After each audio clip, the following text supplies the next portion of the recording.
माशाल्लाह मेरा शाहाना लाइफस्टाइल था, गाड़ी कारें बगले, यहाँ तक कि बाद तो मेरे जहन में आता था मैं कुछ खुदकुशी कर लूँ। शुरू से हम पेट्रोल पंप लाइन में थे, पहले ठेके के पेट्रोल पंप थे, फिर मेरा अबाई घर था वो सेल आउट हुआ, उसमें मेरे पैसे मुझे मिले, हार्ट अटैक आ गया था मुझे इसी टेंशन में। मैं बड़ा भाग दौड़ मैंने की, यहाँ तक कि मैं अदालत गया, अदालत में मैंने केस दायर कर दिया। अदालत में भी आपको पता है सियासी बंदे की ज़्यादा चलती है, उसने किसी मिनिस्टर वगैरह से अप्रोच लगाई। अच्छा, आप वो शहाना लाइफस्टाइल था, करोड़ों के मालिक थे, अब वो लम्हात आपके जब ज़हन में आते हैं क्या सोचते हैं? अस्सलाम वालेकुम नाज़रीन, NPG मीडिया के साथ मैं हूं आपका मेज़बान शकील चिश्ती। मैं आज मुलाकात करवाने जा रहा हूं मुल्तान के एक ऐसे बुज़ुर्ग से जो 2010 से पहले करोड़पति थे, गाड़ियां, बंगला, बैंक बैलेंस सब कुछ था।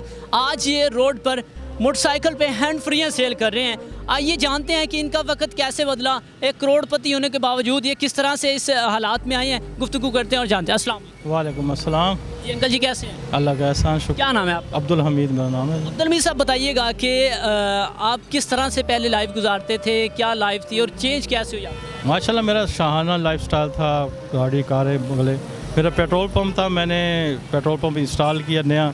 शुरू से हम पेट्रोल पंप लाइन में थे, पहले ठेके के पेट्रोल पंप थे, फिर मेरा अबाई घर था वो सेल आउट हुआ, उसमें मेरे पैसे मुझे मिले, उससे मैंने पेट्रोल पंप इंस्टॉल किया। एक जगह लीज़ पे ली, सियासी बंदा था मुझे पता नहीं था, उसकी जगह मैंने 30 साल के लिए लीज़ पे ली, रजिस्टर्ड एग्रीमेंट कराया और बाकायदा 2 साल जब तक पेट्रोल पंप नहीं बना उसको किराया में पे करता रहा। पेट्रोल पंप बन गया, 2-3-4 करोड़ पे उस पर लगाया। जब पेट्रोल पंप चला माशाल्लाह, पेट्रोल पंप भी सीधा PSO की साइड थी, उसकी नीयत बद हो गई, उसने मेरे पेट्रोल पंप पे कब्ज़ा कर लिया। मैं बड़ा भाग दौड़ मैंने की, यहाँ तक कि मैं अदालत गया, अदालत में मैंने केस दायर कर दिया। अदालत में भी आपको पता है सियासी बंदे की ज़्यादा चलती है, उसने किसी मिनिस्टर वगैरह से अप्रोच लगाई। मुझे जहाँ तक पता चला, मुझे बताया गया, तो उस यूसुफ रज़ा गिलानी साहब वज़ीर आज़म, हाँ जी 10 में, तो उनकी वो अप्रोच लगाई। उससे जो नीची अदालत में मेरे ख़िलाफ़ हुआ, मैं हाई कोर्ट में गया, हाई कोर्ट में उन्होंने वहाँ अप्रोच लगाई, वो दूसरी तीसरी पेशी में ही उसने मेरे ख़िलाफ़ फैसला दे दिया, हाई कोर्ट के जज ने। हाँ, वो मुझे पता चला कि वो यूसुफ रज़ा गिलानी का साहब का फ़ोन आया था। फिर मैं सुप्रीम कोर्ट गया। सब सियासी बंदे का क्या नाम? वो अब तो वो फोत हो गया, मलक रियाज उसका नाम था।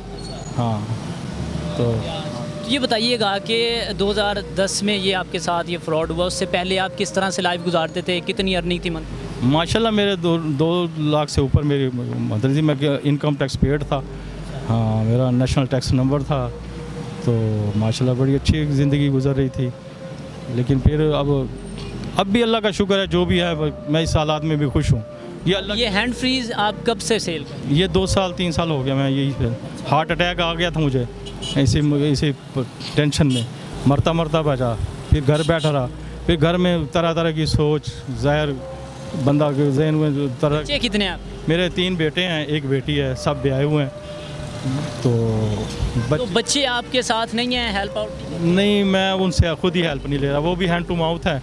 ज़ाहिर है वालद के पेट्रोल पंप थे, तो जब वो उनके हालात ख़राब हुए तो इनके हालात भी सारे ज़ाहिर ख़राब हो गए। फिर इनके बच्चे ये अब खुद हैंड टू माउथ हैं, मुश्किल से गुजारा करते हैं। आज आपके सामने बिजली के बिल को किराए, मकानों के किराए, अब मेरा मकान भी किराए का है। बेगम मेरे साथ है, माशाल्लाह उसने मेरा बड़ा साथ दिया है, वो अब भी साथ दे रही है, वो घर में सिलाई वगैरह करती हैं। तो टोटल आपका कितना नुकसान? मेरा तकरीबन 4-5 करोड़ का नुकसान है। 4-5 करोड़ का? जी हाँ, मेरी जमा पूंजी सारी जो ख़त्म हो गई। बगैर 3-4 साल 5 साल तो मैं बेकार रहा हूँ ना। मेरा पेट्रोल पंप पे उसका कब्ज़ा था, किराया भी मुझे अदालत कहती थी पे करो, क्योंकि मैं डिफ़ाल्टर नहीं होना चाहता था। मैं कुछ ना कुछ बेच के हर महीने वो किराया पे करता था, किराया भी एंड तक मैं पे करता रहा हूँ। अच्छा, आप वो शहाना लाइफस्टाइल था, करोड़ों के मालिक थे, अब वो लम्हात आपके जब ज़हन में आते हैं क्या सोचते हैं? बहुत दिल बुरा तो होता है, क्या कर सकते हैं, अल्लाह की रज़ा है। जैसे अल्लाह को मायूस हुए? मायूस पहले शुरू में होता, अब नहीं होता। क्या सोचते थे फिर जब मायूस? अल्लाह यहाँ तक कि बाद तो मेरे जहन में आता था मैं कुछ खुदकुशी कर लूँ, लेकिन फिर मैं नहीं, ज़िंदगी जो है ना अल्लाह ने दी हुई है, हराम मौत मैं नहीं मरना चाहता। अल्लाह ने मुझे सब्र दिया, फिर मैं अपनी एक जमात, हमारी तबलीगी जमात में उससे लग गया। मैंने फिर 4 महीने उनके साथ लगाए, अल्लाह ने मुझे और भी हौसला दिया। अल्लाह का शुक्र है, मैं दीन का काम में लगा हुआ हूँ। हमारा घर का माहौल भी दीनी है। हाँ, कोई ऐसी वैसी बात नहीं, अल्लाह का बड़ा करम है।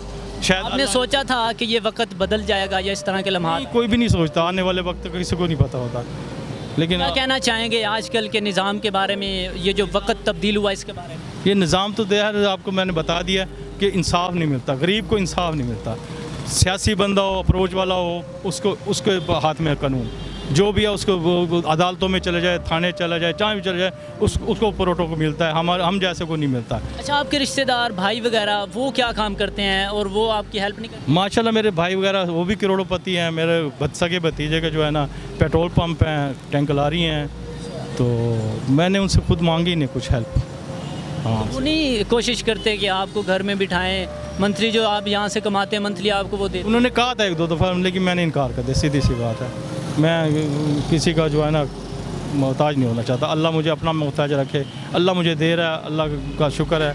अल्लाह मुझे यानी कि मेरी जो है ना हाँ वक़्त अल्लाह मुझे गुजारा है, अल्लाह का शुक्र है। अल्लाह ने मुझे हिम्मत दी है, ताकत दी है। जब तक मेरे हाथ पांव सलामत हैं, अल्लाह मुझे जो है ना अपनी जनाब से देता रहे, किसी को मोहताज ना रहे। बिल्कुल जी नाज़रीन, तो आपने गुफ्तगू सुनी बुज़ुर्गों की। उन्होंने बताया कि 2010 से पहले वो करोड़पति हुआ करते थे, शाना लाइफस्टाइल था, गाड़ी, बंगला, बैंक बैलेंस सब कुछ था, लेकिन एक फ़राड की वजह से उनके साथ ये जो है वो वक्त बदला है, ये एक पार्टनरशिप जो है वो इनको लॉस कर गई। तो ये देख सकते हैं कि वो सियासी बंदे की वजह से वो इनको जो है वो इंसाफ नहीं मिला। आप इनकी लाइफ के बारे में क्या कहना चाहेंगे? ये देखें किस तरह से हैंड फ्रीज वगैरह जो वो सेल करते हैं और अपना गुजारा कर रहे हैं। क्या कहना चाहेंगे कमेंट्स में अपनी राय का इज़हार कीजिएगा। इस चिश्ती को दें इजाज़त और देखते रहें NPG मीडिया।